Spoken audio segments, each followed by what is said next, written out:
Hi, have you heard of hyperfocus? And thinking about children with ADHD who can almost hyperfocus and do things that they really intensely want to do is really confusing. And you probably heard that ADHD is a problem of short attention span. And I'm afraid if you understand that it's a short attention span, then I need to tell you that you don't really understand ADHD. ADHD is a problem of excessive amounts of concentration.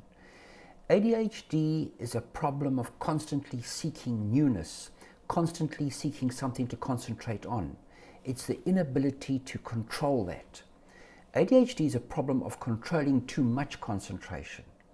And hyperfocus is a state, almost a trance that children with ADHD or even adults can get into, where they get so engrossed in what they're doing that the rest of the world could literally stop.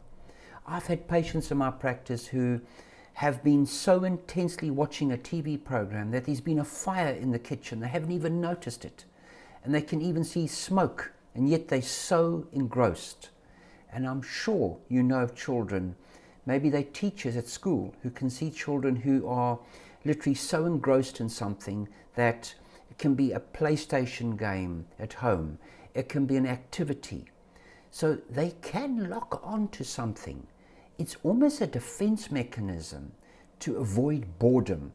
They are so focused, and it's all down to the difficult gears that shift in the front of the brain. They lack the neurotransmitter called dopamine. And dopamine is the brain's braking system. Its ability to inhibit, to control. And that is the problem. ADHD is a problem of self-control, not being able to recognize and prioritize. This can happen in adults as well. You know, there's often a story of somebody who gets so engrossed in something that they're doing at work that they miss meetings. They've almost got to get somebody to come and remove them from a task to take them to a meeting because they get so locked in.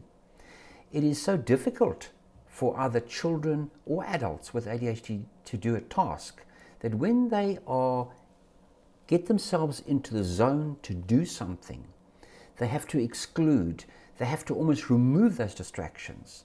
And that is what makes it very difficult. They are unable to recognize when they've got to do something and when they don't. They've got a problem with time management. Time stands still. They don't have a sense of when they should stop doing what they're doing and reprioritize, change their focus onto something that is more important.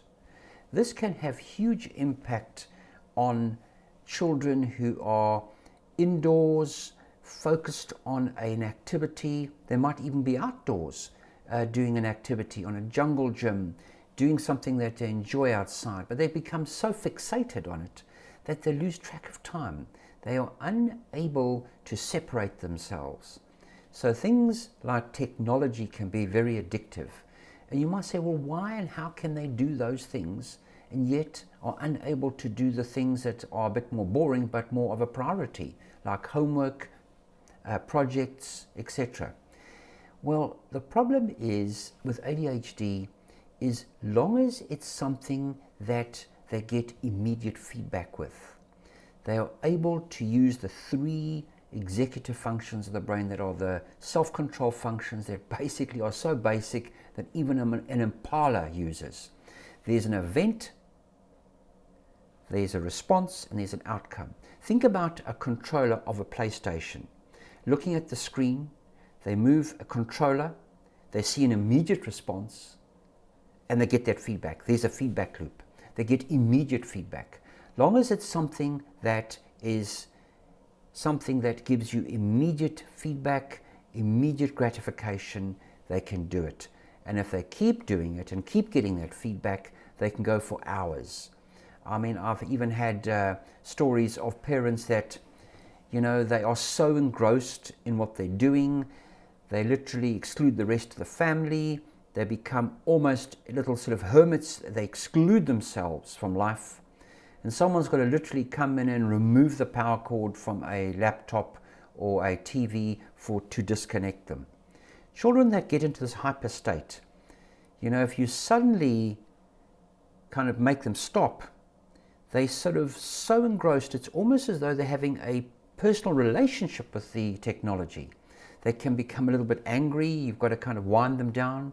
You've got to make physical contact, because talking doesn't really reach their consciousness. You've got to put your hand on their shoulder. You've got to talk to them, stand in front of the TV or the computer, and gradually bring them down from that state.